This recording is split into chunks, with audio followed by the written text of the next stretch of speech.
As Israel prepares to invade Rafah, violate Joe Biden's red line and kill who knows how many more thousands of innocent men, women and children in Gaza, we need to talk about the elephant in the room. We need to talk about the hostages. Because the Israelis say this is all about the hostages. They say we don't talk about the hostages enough. So let's do that. Let's talk today about the hostages, because there are three very important things they don't tell you about the hostages. First, for everyone who believes that Benjamin Netanyahu and his government of far-right fascists and racists are fighting their war in Gaza in order to rescue the hostages, how do they explain the fact that Netanyahu had a chance to bring all of the civilian hostages home right at the very beginning? Those aren't my words. That's not my opinion. It's the view of Chaim Rubinstein, who until very recently was a spokesman for the families of the Israeli hostages, and who said last week, quote, "We learned that Hamas offered on October 9th or 10th to release all the captive civilians in its hands if the IDF did not enter the Gaza Strip, but the government rejected the offer." In fact, the Washington Post reported on a similar proposal at the end of October, saying Hamas was proposing to release all foreign civilian hostages in exchange for a 5-day ceasefire. Israeli civilian hostages would be released if additional demands were met, he said, including the release of Palestinian women and children in Israeli prisons and the opening of the Rafah border crossing.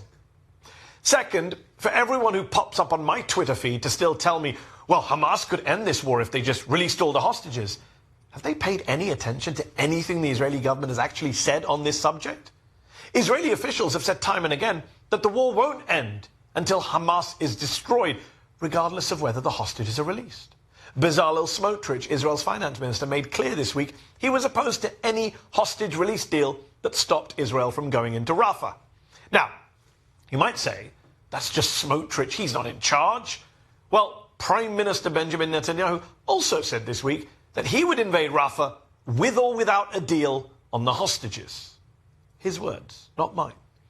And third, something that keeps being left out of the mainstream media, ignored by all those who claim to care about hostages, is that the hostages at the core of this conflict, at the heart of this current round of killing and violence, aren't just Israelis, they're Palestinians too.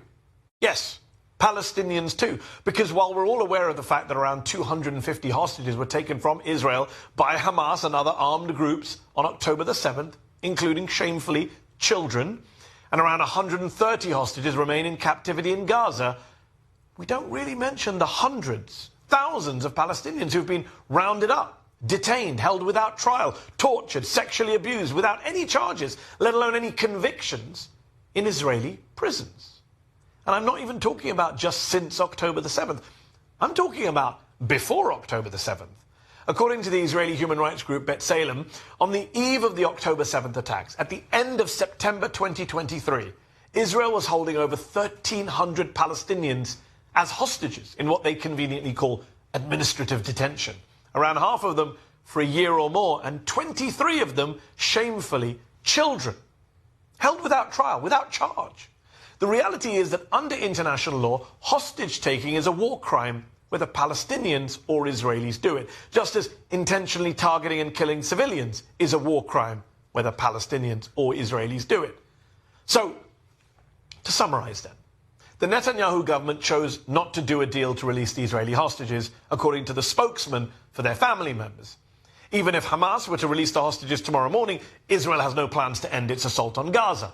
And, the biggest issue of all perhaps, the hostages aren't just on the Israeli side, they're on the Palestinian side too. Those are the facts. The objective, demonstrable, undeniable facts. And look, this is a human tragedy. Many innocent Israelis are wrongly being held hostage in Gaza, and many Israeli families are waiting for a father, a brother, a loved one to come home. And to them I say I stand in solidarity, in humanity, with you. I say free the hostages, Israeli and Palestinian.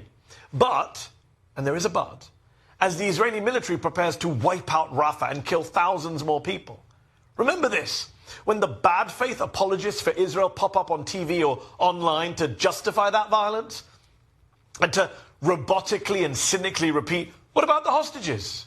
Ignoring all of the three things that I just pointed out to you, treat that dishonest refrain with the contempt it deserves.